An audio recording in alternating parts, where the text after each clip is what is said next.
Bendiciones y mucha salud para todos los participantes de esta programación de apologética del Evangelio de Jesucristo con su pastor y doctor Nicanor González a través de el Centro del Buen Samaritano, Iglesia Monasterio. Y aquí estamos una vez más para entregarle una enseñanza más del Evangelio de Jesucristo con diferentes connotaciones que se relacionan con todos los que Cristo quiso enseñarle a los 12 discípulos primero, a la iglesia primitiva y a los hijos de esa iglesia primitiva que hemos alcanzado a los finales de los siglos, que somos nosotros. Porque ellos predicaron en el primer siglo y salieron de Jerusalén a Antioquía, a todos los pueblos de esa área, y después llegaron a Roma. Y Roma, como se convirtió en un imperio, conquistando casi todas las naciones de esa época, entonces cada evangélico que salía, cada cristiano que salía de Roma, salía para predicar el Evangelio y las demás naciones del mundo. El último apóstol que fue elegido, Matías, hay una historia de él, que él llegó a las áreas de la India, ¿sí? Que la India está a 10.000 millas de los Estados Unidos, pero está más cerca de allá que nosotros, de Israel. Y que Matías llegó a un río donde estaban las personas tomando agua y usando el río. Y que Matías le dijo a los indios que estaban ahí que si creían en Dios, y ellos decían que no, que ellos tenían sus propios dioses. Y entonces, para ellos creer en Dios, Matías tuvo que manifestar un milagro, y dice Matías: si ustedes no creen en Dios, ¿qué tal si yo hago algo para que ustedes crean en Dios? Entonces Matías lo que hizo fue que tiró el agua del río y el agua se quedó en el aire. Y así vino el Evangelio a la India. Y aunque la India tiene 1.3 billones de habitantes, 877 millones de dioses, 812 dialectos que se hablan en esta nación, el segundo país más grande en población y más pobre. Sin embargo, hay millones y millones de creyentes en la India que creen en Jesucristo. Pero todas esas religiones que hay, todos esos dioses que hay, han creado una confusión de escala mayor con los indios allí en la India. Y son personas que, si ellos no ven milagros y señales, ellos no creen mucho. Y es como dice Mateo 24, que hay que hacer portentos, señales, milagros para que esta clase de personas crean, porque son tantos millones de dioses que tiene esa población en la India, que para ellos sustituir su Dios, tiene que venir otro Dios más grande a hacer una obra que lo convenza a ellos de que el otro Dios es más poderoso, porque es una competencia de dioses, como existía en Grecia también. Grecia nunca tuvo una religión oficial, porque ellos creían en la mitología y creían que los dioses venían de la montaña del Olimpo y bajaban, y tenían estas relaciones con las mujeres humanas, y entonces nacían semidioses. Ahí está Hércules, que supuestamente es un semidios, porque uno de los dioses bajó y tuvo relación con una mujer, y aquí y allá. Entonces todo eso son mitos, y eso ocurrió aún antes de Cristo venir a la tierra. Ok. Estamos hablando de algo importante como maestro de ustedes que me están viendo y escuchando, para seguir aprendiendo de esta situación y entender bien. En Hebreo 1:14, cuando el escritor de Hebreo habla de los ángeles, porque la epístola de los Hebreos, yo la enseñé en el colegio bíblico, en seminario, y tengo un conocimiento de esta epístola porque la hemos estudiado a profundidad, que hasta el día de hoy no se sabe el autor del escrito, pero sí yo investigando y viendo, veo que la enseñanza,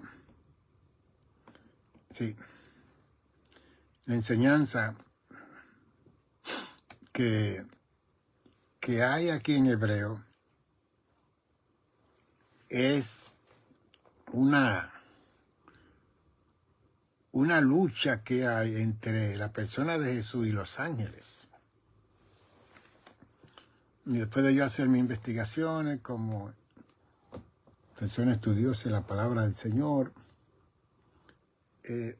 y conociendo el contexto histórico de ese primero y segundo siglo, con los gnósticos y aquellos que también tenían esa mentalidad mixta y mitológica, como los griegos y muchos países del Oriente, y como la India también, que había un misticismo de los dioses y de tantas cosas que no se adaptaban a la Torá, los 5 libros de Moisés, al Antiguo Testamento y menos al Nuevo Testamento. Pero cuando se escribe esta epístola de los Hebreos, el escritor aquí está probando y comprobando que Cristo es superior y es mayor que los ángeles y que todo arcángel y que todo querubín, que todo serafín y que toda potestad y que todo principado y que todo gobierno, gobernadores, que Él es mayor. Porque Cristo no fue hecho ni creado. ¿Ve? Y entonces, en el capítulo 1, el escritor de Hebreo trata de establecer que Dios había hablado anteriormente por los profetas y los padres. Y que toda esa generación hasta Cristo estaban oyendo a los padres, que son los patriarcas Abraham y Isaac. Y nosotros lo escuchamos, conocemos su historia. Y entonces después vinieron los profetas. ¿Ve? En el libro de Josué, en el libro de Jueces, Samuel fue el último juez, pero también fue un profeta, fue un vidente. Y con él fue que vino el primer rey de Israel, Saúl. Está en primera de Samuel, segunda de Samuel. Y después siguieron todos los profetas, Elías, Eliseo, los profetas mayores, los profetas menores. Se les llaman profetas mayores porque escribieron más que los profetas menores. Por eso es que se llaman profetas mayores. Que los mayores escribieron más. ¿Ve? Al día tienen una sola página. Isaías tiene 66 capítulos. Por eso es que se llaman profetas mayores. Pero que no había diferencia en el profeta menor y mayor. Eran profetas de Dios. Entonces, todos ellos hablaron y profetizaron de la venida de Jesús a la tierra. Especialmente el profeta Isaías, capítulo 53, 52, 53. Capítulo 42, capítulo 9. Isaías fue el que más habló de la venida del Mesías al pueblo judío. Y se había anunciado que todo esto era un aviso, un anuncio de lo mayor que iba a venir a la tierra y la máxima revelación que iba a venir a la tierra, que era la persona de Jesús. Entonces el escritor de Hebreo escribe esta epístola, pero es para contrarrestar precisamente a los gnósticos, porque gnosis significa ciencia. Y este grupo de gente que se levantaron en el primer y segundo siglo, ellos confundieron toda la enseñanza de los apóstoles y querían implementar una enseñanza diferente en contra de la enseñanza del Evangelio de Jesucristo.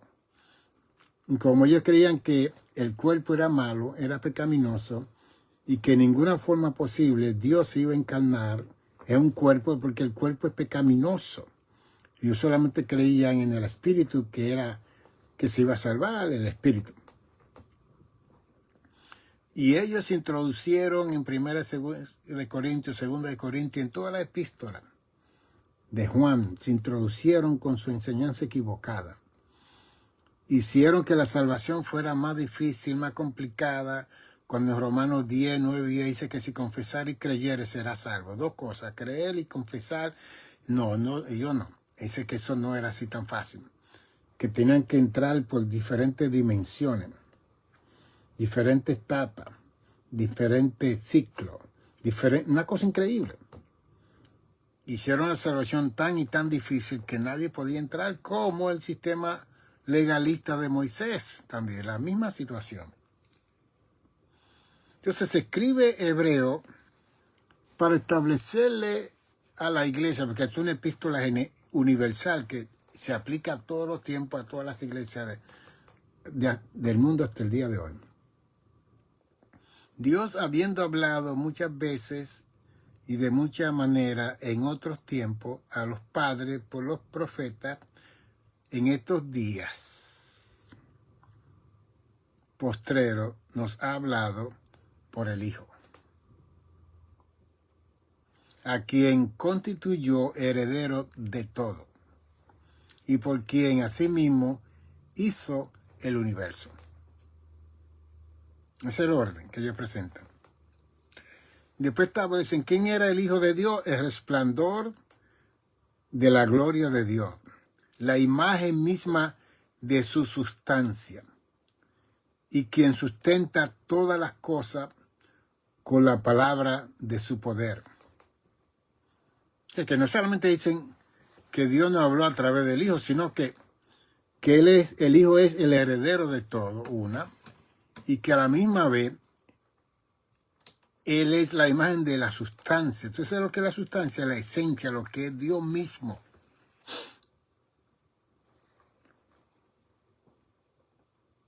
Y después en el verso 4 dice, hecho tanto superior a los ángeles, cuanto heredó más excelente nombre que ellos.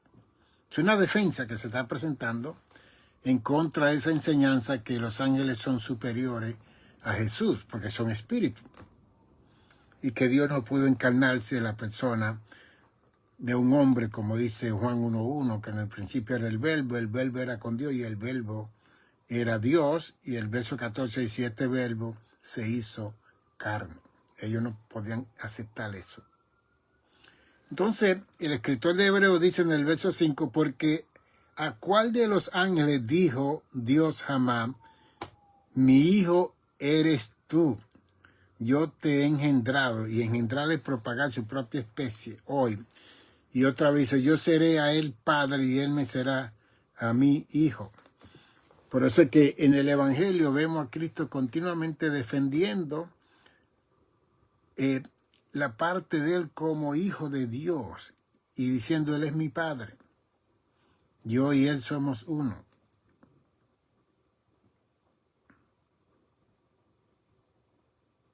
Entonces en el verso 6 dice, y otra vez, cuando introduce el primogénito en el mundo, dice, adórenles. Adórenle todos los ángeles de Dios. Solamente Dios es el que recibe adoración.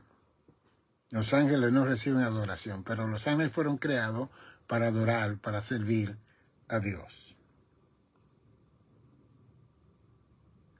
Entonces en el verso 7 dice, ciertamente de los ángeles, dice, el que hace a sus ángeles espíritu y a sus ministros llama de fuego, como dice el Salmo 104, versos 4 y 5. Sin embargo, dice, mas del Hijo dice, tu trono, oh Dios, por el siglo del siglo, cetro, autoridad de equidad es el cetro, la autoridad de tu reino. ¿Ok? Entonces, ese capítulo 1,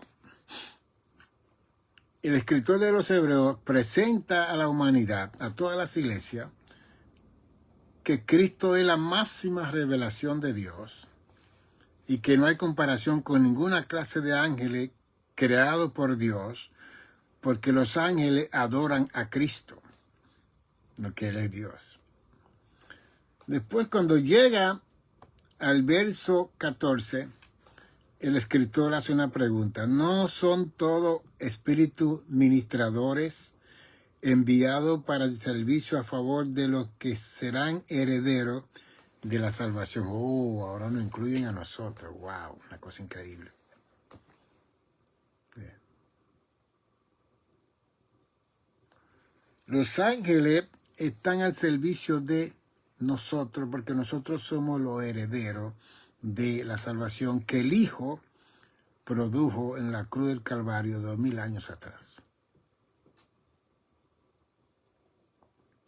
Entonces, estos ángeles son aquellos que guardaron su dignidad y no se fueron con Lucifer cuando vino la rebelión antes de la fundación del mundo. Eso lo dice en Judas 1:6.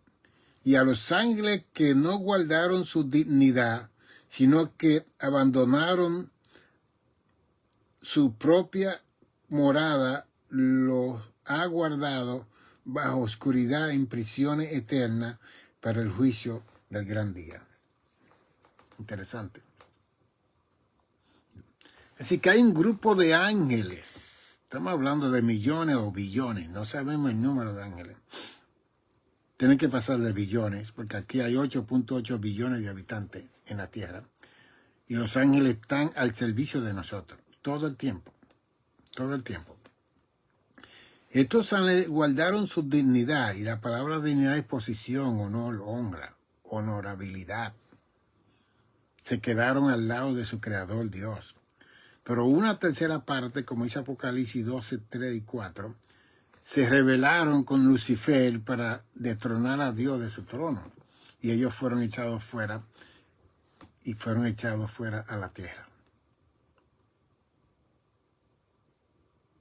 Entonces, hemos estado hablando de lo que dice Efesios 4, 12, 13, 14, 15 y 16. Que los misioneros, los predicadores, los pastores, los evangelistas y maestros son los que están perfeccionando a todas las personas que van a las congregaciones, a la casa de oración, para la obra del ministerio, para que ellos también sigan haciendo la obra que hace la pastoral y las 40 millones y más de iglesias que hay en el mundo. Para que no seamos llevados por estratagemas de hombres que usan la artimaña y astucia de maldad para engañar.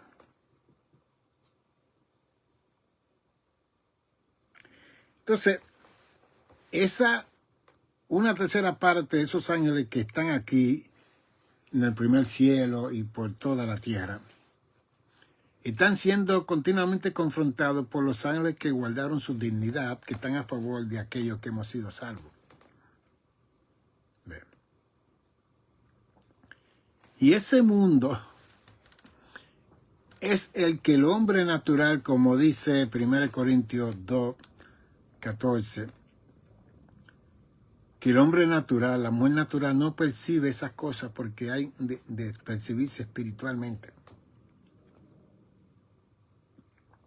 Y esa es la lucha que tienen los seres humanos aquí en la tierra. Y Dios no está interesado en ningún momento de que nosotros veamos esos seres en el aire, en el mundo invisible. Dios no está interesado porque Él sabe que nosotros no tenemos la capacidad, el entendimiento, la comprensión, el conocimiento para entender eso. Yo lo estoy hablando Yo se lo estoy diciendo a ustedes. Pero yo mismo tengo que tener fe y confianza que lo que yo estoy diciendo es verdad, lo que dice la Escritura. Porque hay un sinnúmero de personas que han tenido experiencia con ángeles caídos, con ángeles que guardaron su dignidad. Muchas personas. Y muchas veces esas personas que han tenido esa clase de experiencia entran en crisis emocionalmente. Y por eso es que hay que tener un fundamento en este libro, mire, hasta no poder. ¿Ve? Y que no solamente leerlo, sino que hay que buscar maestros que lo han leído más y lo han estudiado más, lo han escudriñado más, y que nos pueden enseñar mejor lo que estamos leyendo. ¿Ustedes se recuerdan del tesorero de Candace, de Etiopía? Cuando Felipe estaba predicando, y Felipe era un diácono. Y dice la Biblia en Hechos que Felipe fue transportado al carro donde estaba el tesorero de Etiopía en aquel entonces. Y este tesorero estaba leyendo el capítulo 61 de Isaías, porque el Espíritu de Dios está sobre mí, me ha ungido para predicar. Entonces, el tesorero le pregunta a Felipe, yo no entiendo esto. ¿Ve? Qué lindo eso, qué humilde. Y dice la Biblia que Felipe comenzó a hablarle del Evangelio de Jesucristo a tal magnitud que el tesorero vio un charco de agua y él dijo, ¿qué impide que yo me bautice? Y Felipe bajó con el tesorero y ese tesorero fue bautizado. Y era un tesorero de una nación de aquel entonces. Etiopía, negro. Y que hay mucha gente que recibieron el Evangelio primero que nosotros. Y estamos hablando de los primeros años de la iglesia primitiva. Cuando yo estaba estudiando el doctorado en el New York Theological Seminar, invitamos a un sacerdote de Etiopía. Y él vino con su capuchín y todo, vestido con su uniforme. Y él nos dijo a nosotros, ¿ustedes se creen que ustedes fueron los primeros que recibieron el Evangelio de Jesucristo? Y nos presentó en los primeros capítulos de Hechos, si nosotros fuimos los primeros, los africanos. Y había muchos, yo era el único hispano que había en esa clase, todos eran blanquitos. Había una rabí judía, y habían presbiterianos, bautistas, metodistas. Había uno que era hispano, pero era más americano que hispano. Pero él nos dijo, nosotros los de Etiopía, fuimos los primeros que recibimos el Evangelio a través del diácono Felipe. ¡Wow! Eso es verdad. Capítulo 6 y 7 de Hechos. Porque Pablo fue alcanzado en el capítulo 9 de Hechos. Y después Pablo duró 17 años estudiando todo el Antiguo Testamento y el Nuevo Testamento que no estaba escrito, porque él escribió una cuarta parte del Nuevo Testamento, Pablo. Y entonces, después de 17, 20 años, que comienza el gentil a recibir el Evangelio y la iglesia a crecer en esa capacidad. Esa es la parte histórica que muchos desconocen. Y que nosotros hablamos de África, que esa gente recibió el Evangelio primero que nosotros. Bien. Que entonces Pablo tuvo la visión, pasa a Macedonia, ya Macedonia es la parte de los gentiles, de los griegos. Y ahí es donde Pablo se dirige a ese pueblo, y ahí Macedonia recibe el Evangelio. Ese es el orden que está aquí.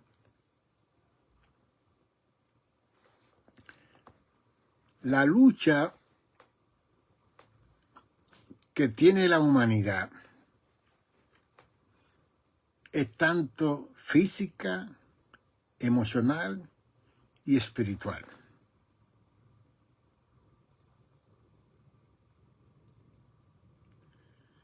Y que nosotros necesitamos conocer el consejo de Dios, como Pablo dijo, yo he procurado enseñar todo el consejo de Dios. No una parte. No podemos quedarnos con los ángeles como hicieron los gnósticos.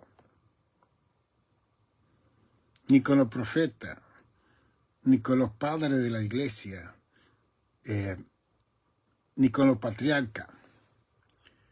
Todos nosotros tenemos que llegar al conocimiento de la verdad del Evangelio a través de la persona de Jesucristo. Cristo resume todo. Cristo es el compendio de todo.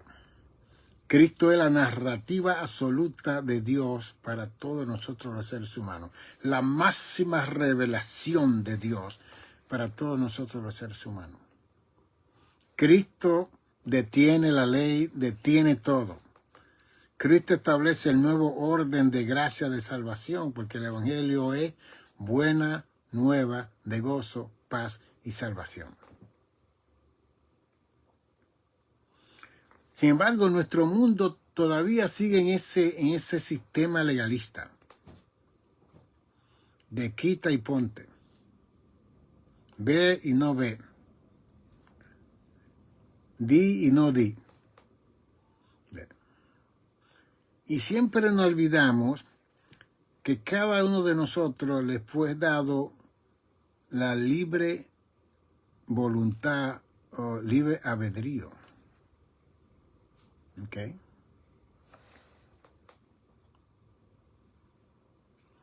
Y que en esa libre voluntad y ese libre albedrío, cada uno de nosotros determinamos por nuestra vida física y espiritual.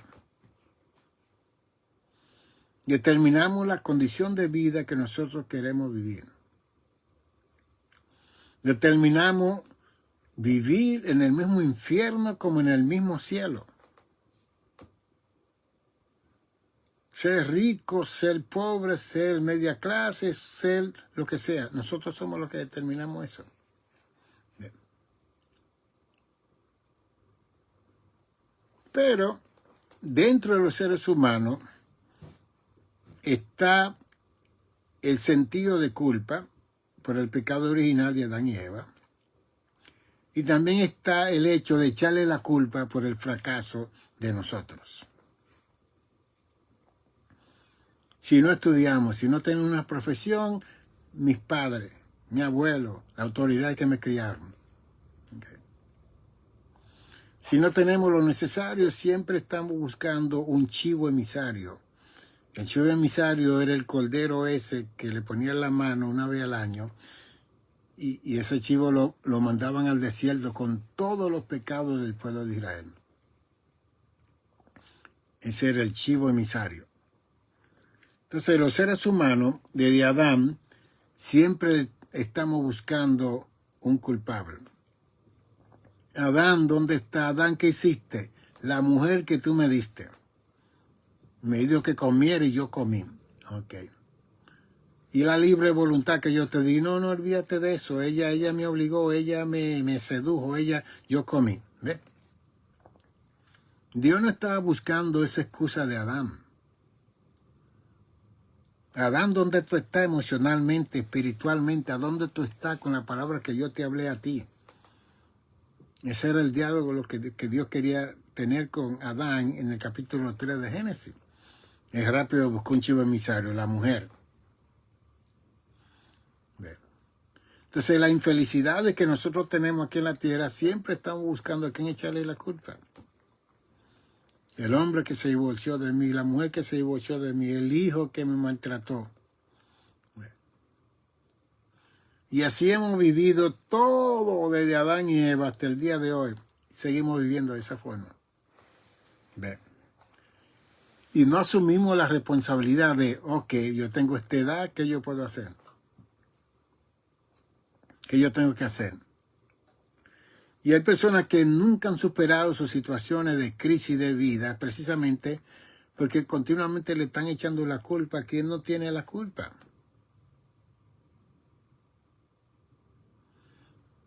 Y que hay crisis que ocurren de la edad 0 hasta la edad de 10 años. Abuso de todo, mentales, verbales, sexuales, de todo.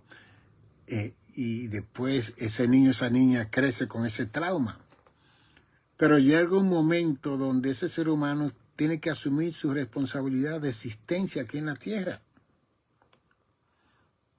y tiene que despojarse de todos esos traumas en una forma u otra para ser un hombre poderoso y una mujer poderosa. Pero entonces nos enclaustamos en ese trauma, echándole la culpa a toda la gente que tuvieron que ver con nuestras vidas. Pero seguimos nosotros haciendo lo malo, no nos apartamos del mal. Entonces ya cuando usted tiene sentido de lo que es bueno y lo que es malo, ya usted es responsable. Es como el palmisa, el bautismo de los niños judíos. Los niños judíos le hacen el palmisa donde ellos tienen que recitar el Talmud y tienen que presentarse. Ellos hacen una fiesta con esa presentación, como el bautismo.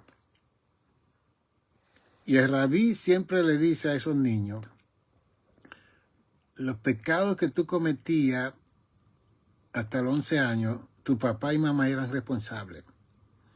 Y ahora que tiene 12 años, que ya es un hombrecito, una mujercita, de aquí en adelante todos los pecados que tú cometas, tú eres responsable. Es bien interesante esa ceremonia de los judíos con los jovencitos. Es como ya. Ahora tú eres responsable de todo lo que tú comiences a hacer de aquí en adelante. Y yo sé porque soy un licenciado psicoterapeuta del estado de Nueva York y conozco la conducta humana y el desarrollo humano y todo lo que tiene que ver con la humanidad. Al estudiar mi certificación doctoral en la clínica, tengo esa capacidad y ese conocimiento, aparte de doctorado en teología y ministerio y 44 años de pastor de una sola iglesia en un momento dado, de maestro de colegio, de seminario, continuamente enseñando y educando. Hay una vasta experiencia dentro de mi ser para yo ayudar a cada uno de ustedes que me está viendo y escuchando. Entonces, la lucha espiritual que el apóstol Pablo quiso enseñarle a la iglesia. Y nosotros lo que nos pasamos es predicando, y a veces que no tratamos de enseñar. Mire, Cristo predicó 119 veces en el Evangelio de Mateo, Marcos, Lucas y Juan, y enseñó 205 veces. ¿Sí? Que casi fue el doble de enseñanza que predicación, porque la predicación es una proclamación a la salvación. Pero después que se proclama el Evangelio, en la proclamación de salvación, entonces hay que discipular a los salvados. Entonces en el discipulado es donde se crean las personas que van a obedecer y van a hacer la voluntad de Dios para seguir llevando a cabo el ministerio en su comunidad y donde quiera que esté esa casa de oración. Y yo sé que nosotros somos tremendos con la predicación, pero la enseñanza es la que hace al discípulo.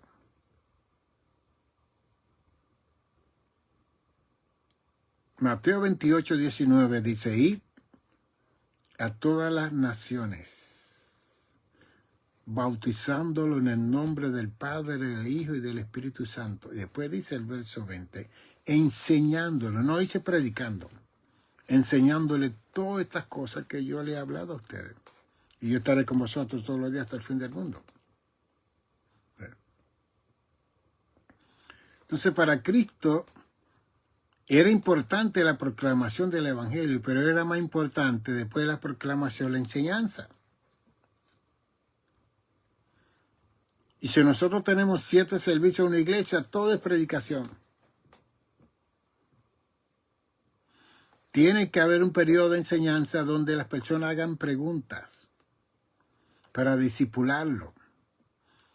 Porque el creyente cree,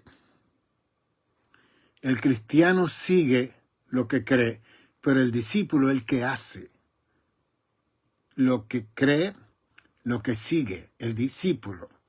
Todas las iglesias que llevan a sus miembros a ser discípulos, el pastor lo va a descansar.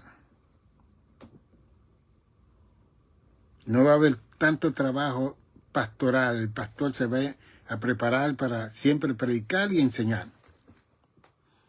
Pero cuando no hay enseñanza, que lo que hay es predicación, la gente se va a cansar.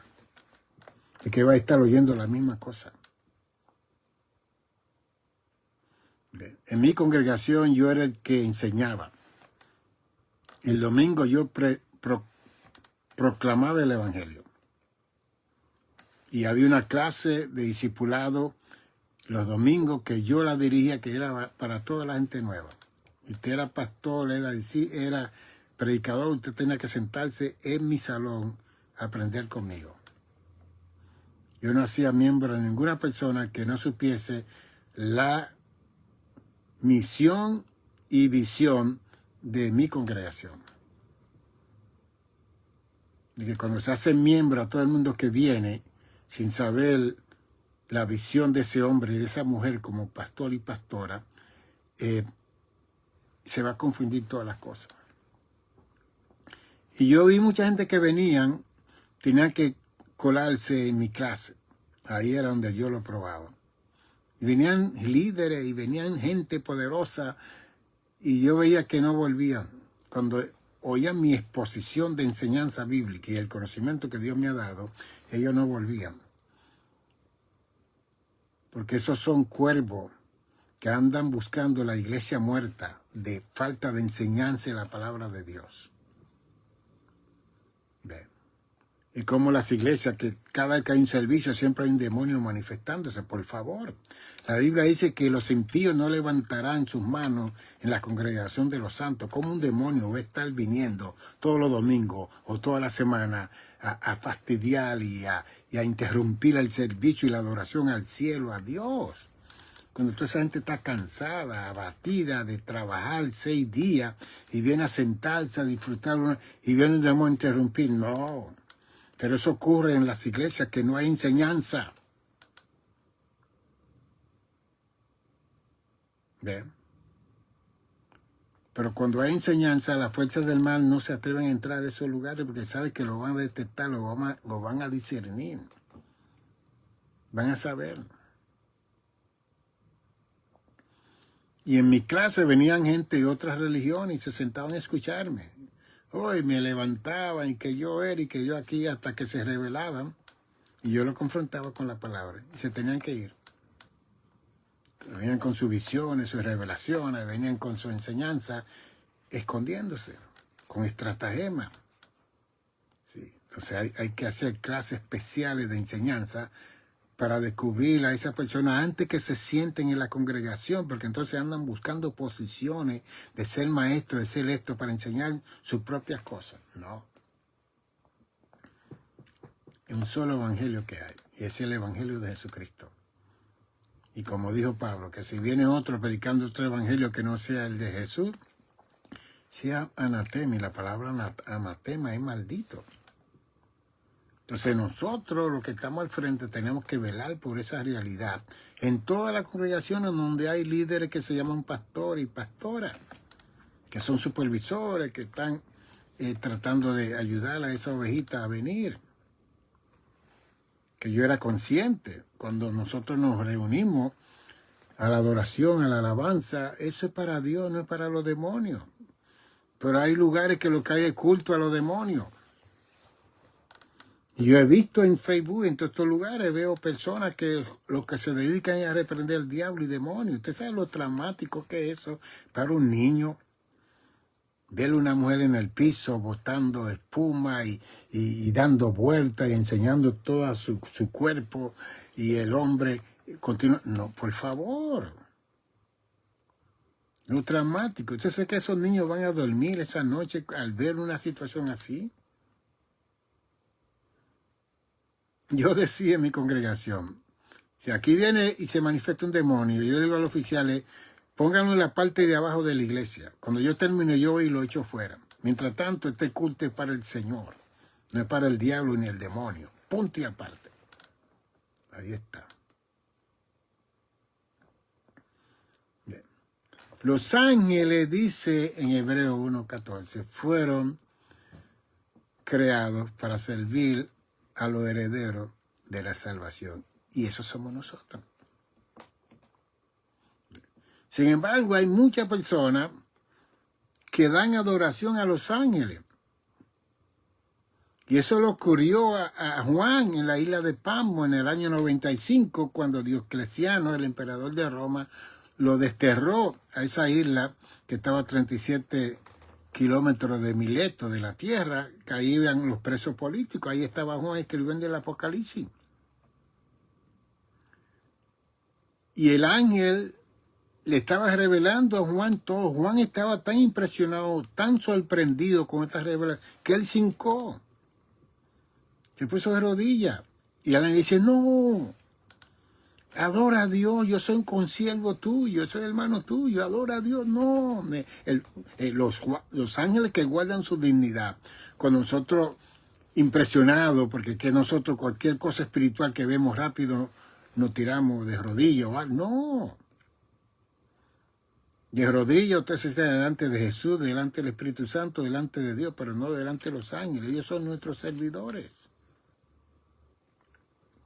Y por eso es que cuando Satanás y los demonios se manifiestan a la gente, ellos quieren adoración, porque él quería adoración en el cielo antes de la fundación del mundo. Y la adoración solamente le pertenece al creador de todo el universo. Entonces, al venir para la tierra, y él ha confundido a 8.2 billones de habitantes, 8.2 billones de habitantes que hay en esta tierra, aún dentro de las iglesias. Y hay gente que están adorando ángeles y no a Cristo, y no al Espíritu Santo, no a Dios. Y que no pueden discernir. Y muchas veces esos ángeles, si usted lo adora y se hinca, son demonios. Lo que este ángel le dijo a Juan, no me adore, yo soy consiervo tuyo, adora a Dios. Ay. Bien. Entonces, todo espíritu que se manifieste a su vida, que requiera adoración de usted, ya usted sabe que eso no es Dios. Bien. Y eso está en el capítulo 19 de Apocalipsis, para que lo vean. Yo me postré a sus pies, dice el verso 10, de Apocalipsis 19, para adorarle al ángel que le estaba revelando la alabanza en el cielo que Juan vio y toda la cosa gloriosa de Jesús. Y el ángel le dijo, y él me dijo, mira, no lo hagas, yo soy consiervo tuyo y de tus hermanos que retienen el testimonio de Jesús. Adora a Dios, porque el testimonio de Jesús es el espíritu de la profecía. ¡Wow! Así que si hay un ángel o algo espiritual o una luz viene a su cuarto o algo, usted no se hinque de rodillas, usted se tranquilito. Pero usted dice ni quién que está ahí. Si es Jesús ya es diferente. Porque el mismo Espíritu Santo, como dice Juan 16, 14, 15, que el Espíritu Santo tomará de Jesús y nos va a dar a saber lo que necesitamos saber. Entonces, la persona que tenemos una relación con la persona del Espíritu Santo, vamos a hacer la diferencia cuando veamos manifestaciones sobrenaturales en nuestras vidas. No nos vamos a confundir. Pero en el momento que usted comience a adorar de rodillas o alabar a esa entidad que se le apareció, y esa entidad no es Jesús, no es Dios, olvídese que ya hay una entidad oscura vestida como ángel de luz, como dice 2 Corintios 14, 11 dice, que no es maravilla porque Satanás se viste como ángel de luz, como así lo hacen su ministro. Y que hay momentos donde Satanás, Lucifer, se viste como ángel de luz y su ministro, que son los seguidores de él. Tanto los ángeles como ministros, como nosotros. Que se viste de luz en las congregaciones y predica un evangelio que no es el evangelio de Jesús. ¿Ustedes no han visto todos estos grandes, poderosos personas en el mundo que la gente lo adora? Le dan su vida, le dan todo su dinero, le dan todo lo que ellos piden. Por favor, esos son espíritus equivocados. Todo lo que nosotros hacemos es voluntario, es por amor a Dios. Nadie está obligado a. Cuando usted está en un lugar donde lo están obligando a dar su vida, a dar todo, olvídese, usted tiene que cuestionar todo eso. Entonces, por eso es que necesitamos tener un conocimiento de la Escritura. Y estos últimos años que me restan a mí antes de Cristo venir a la tierra es para enseñar más que nunca a todas las 40 y más millones de iglesias que hay en el mundo cuando este programa siga creciendo en esta capacidad. Que como dijo nuestra hermana Yería, que falta tanta enseñanza en las congregaciones. Y los hermanos van día tras día a oír una predicación, una historia. ¿Dónde está la enseñanza? ¿Ya? Ponte esto, quítate esto, no vaya aquí, no vaya allá. Eso, ¿te sabes cómo dice Hebreo de eso? En el capítulo 6 de Hebreo, mire cómo el epístola de Hebreo dice de esa clase de enseñanza. Esta clase de enseñanza, el capítulo 6 de Hebreo, nos dice de esta forma.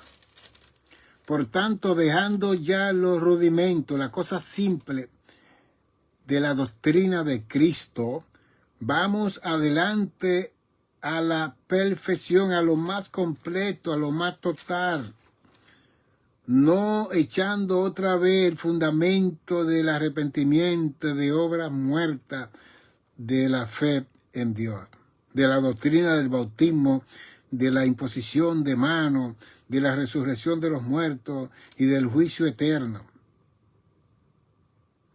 Y esto haremos si Dios en verdad lo permite.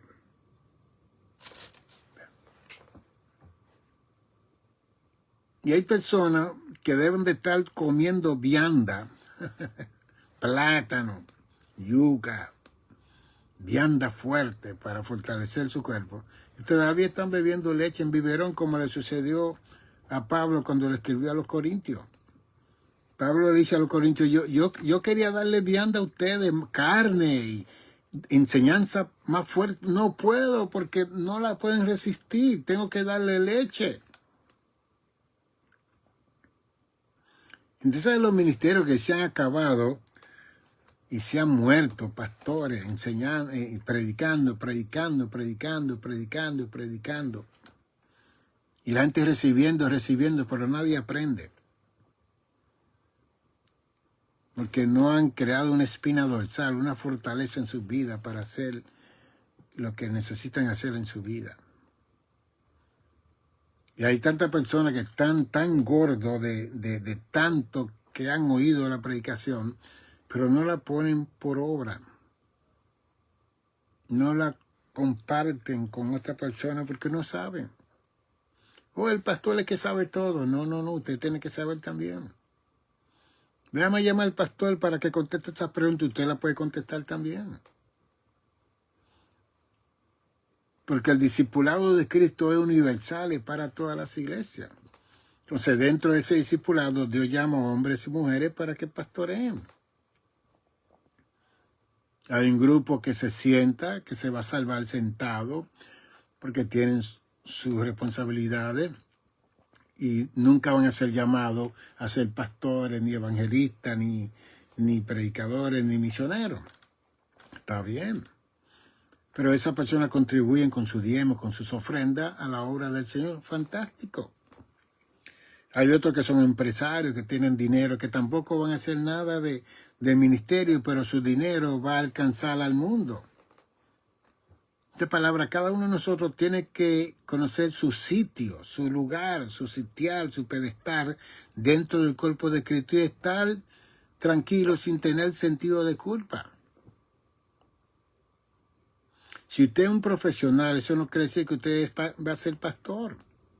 Si usted es un empresario, eso no quiere decir que usted va a ser un misionero.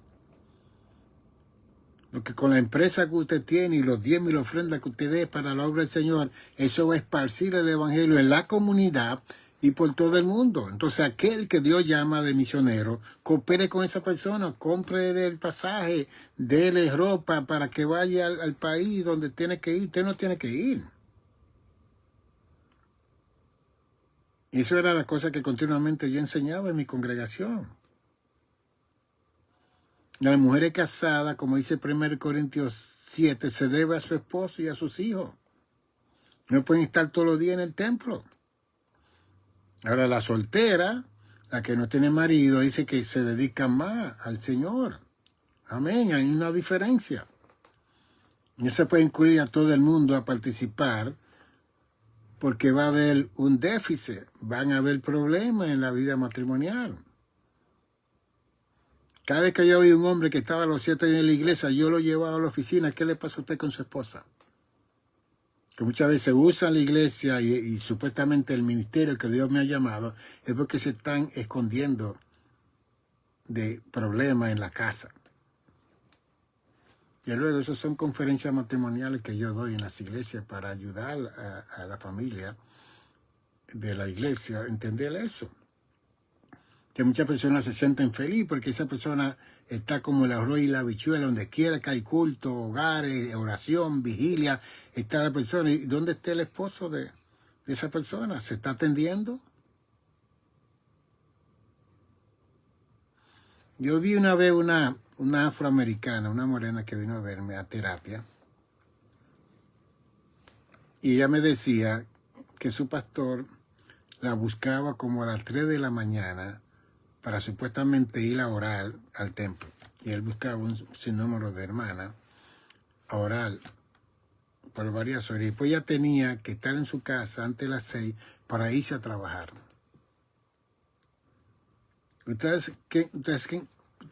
¿Quién fue que vino a verme? El esposo de ella, que estaba en contra de lo que estaba haciendo el pastor, sacando a su mujer a las 3, a las 4 de la mañana para estar en el templo. Y yo no le dije que ellos estaban pagando su terapia, yo no le dije que era bueno o malo, pero yo vi eso que estaba fuera de lugar. ¿Qué hace un pastor a las 3 con una van buscando mujeres para orar en el templo, mujeres casadas con hijos? Después mujeres que tienen que ir a las 6, a las 7 de la mañana a trabajar. Esas mujeres se van a morir. Pero están esos ministerios que quieren la unción, quieren el poder, quieren avivamiento, por favor. El mejor avivamiento que puede tener un hogar es que papá y mamá estén bien, que los hijos estén bien. Ese es el mejor avivamiento porque ese avivamiento se va a concretar en la congregación también. Yo siempre decía, hogares felices, iglesias felices. Si el hogar está feliz en todo el sentido de la palabra, la iglesia va a estar feliz porque ¿qué es lo que compone la iglesia? La familia. Y siempre tuve el cuidado de velar por la familia, los hogares, los matrimonios y las personas que están solas. Las personas que están solas tienen más tiempo para estar en el templo, para orar, para ir a cursos en los hogares, porque no tienen que atender a nadie. Las personas que están trabajando 8 o 10 horas no pueden hacer las personas que no están trabajando, que están en su casa día y noche. Entonces nosotros los pastores tenemos que tener ese discernimiento para ayudar a nuestras congregaciones. También he podido ver hermanos y hermanas que tienen 20 ocupaciones en la congregación y los esposos vienen a quejarse. Y eso no es así. Había un hermano en nuestra congregación que él era un hombre muy servicial en todo. Y un día decidió ser el chofer de la van para buscar a los hermanos. Okay. Él quiso, yo no sabía nada, tiene su familia. Pero una noche un martes vino su esposa a hablarme a mí. Dijo, pastor, mi esposo no está en la casa, él está aquí todo el tiempo y ayudando a todas las iglesias. Y yo no sé lo que voy a hacer. cuando vino ese hermano esa noche, yo le quité la llave de la van. Pero este es mi ministerio, nuestro ministerio es que vaya a atender a tu esposa y tus hijos. Yo busco otro chofer que pueda ayudar con esto. Por esa noche yo le quité la llave. Que no tiene que ser agresivo como pastor, porque hay personas que no, pero Dios no te llamó a destruir tu casa, a desamparar a tu esposa. Bien. Y eso ocurre continuamente en la congregación. Hay personas que reciben llamados para ir a otro país con 4 y 5 hijos aquí. Y después dicen allá que viven por fe. ¿Qué es por fe? Si están recibiendo cupones y asistencia pública le está ayudando. Ellos no están viendo por fe. Y usted se cree que Dios va a cometer esa locura, de estar llamando a gente que tienen que ser responsables de su esposa y sus hijos. O su esposo y sus hijos, porque hay mujeres que hacen eso también. Y se van semana y semana y semana, y después vienen las infidelidades, vienen todas esas situaciones. ¿Qué pasó? Ahora comienzan a pelear con Dios. No, Señor, que tú no cuidaste. No. Yo te di una razón, una lógica para que tú entendieras. Quizá un espíritu, un ángel de eso te dijo que fuera a ese lugar cuando yo no te mandé a ir a ese lugar. Esas son las cosas que tenemos que enseñar. Eso no se puede predicar, hay que enseñarlo. Y hay que permitir que la gente nos hagan preguntas. Que la predicación, proclamación, la gente no puede levantar la mano. Pastor, usted está diciendo esto que... No, es la enseñanza que usted le da oportunidad a la persona para que usted pueda contestar esas preguntas. Y la iglesia está llena de preguntas. Bien, y por eso siempre se necesitan. Yo siempre tomaba 2 meses para enseñar a la iglesia todos los años. En el mes de junio hacíamos 4 o 5 enseñanzas para toda la iglesia y en el mes de noviembre por igual. Y ahí la gente preguntaba y todo, yo preparaba mi conferencia para ayudar a la congregación. De luego, una persona nueva posiblemente no puede hacer eso, una persona novata, un neófito no puede hacer estas cosas, porque usted necesita tener el dominio de la palabra, necesita conocer el texto bíblico, como dice Juan 5:39. Escudriñad las escrituras, porque a vosotros parece que en ella heredáis la vida eterna. Y la palabra escudriñar es exégesis, hermenéutica. Profundizas en el conocimiento de la palabra para que pueda ayudar a otra persona. Así es que va la cosa. Pero hay personas que no pueden abrir ese campo porque no van a poder contestar. Y está bien. Sigue preparándose, sigue aprendiendo para que en un momento dado... Yo tenía también el tiempo donde decía Biblia abierta, donde no había predicación ni enseñanza, sino que los hermanos y hermanas venían con su Biblia y con sus preguntas. Todo eso se puede hacer en una congregación. Y entonces uno va creando del creyente al cristiano hasta llegar a ser el discípulo. Y así seguimos cumpliendo con la palabra del Señor. Los ángeles nos sirven a nosotros. Los ángeles no es para nosotros adorarlo, hincarnos y reconocer, no. Ellos fueron creados para servirnos a nosotros. Especialmente lo que hemos heredado, la vida eterna. Este libro, Movimiento y Concepto, yo siempre se lo recomiendo a todos las personas que escuchan y oyen esta programación. Movimiento y Concepto. Aquí está más concreto todo lo que yo estoy hablando de los movimientos. Hasta los ángeles son parte de los movimientos. Los brincos y los saltos son parte de los movimientos. Los supuestos avivamientos son parte de los movimientos. Porque si en todos esos movimientos no hay un concepto de la clara o de la palabra de Dios, ahí no hay nada. Es un show. No hay nada. ¿Ven? Y es bueno gozarse, brincar, saltar, pero ¿dónde está el concepto? Que me va a firmar, me va a ayudar cuando venga la tentación, cuando venga la prueba, cuando venga la aflicción. Ya saben, este es el QR que nosotros tenemos. Usted tire una foto aquí, aquí está el teléfono mío, aquí está el canal de YouTube, aquí está la incorporación, el Buen Samaritano, el Centro del Buen Samaritano, Iglesia Monasterio.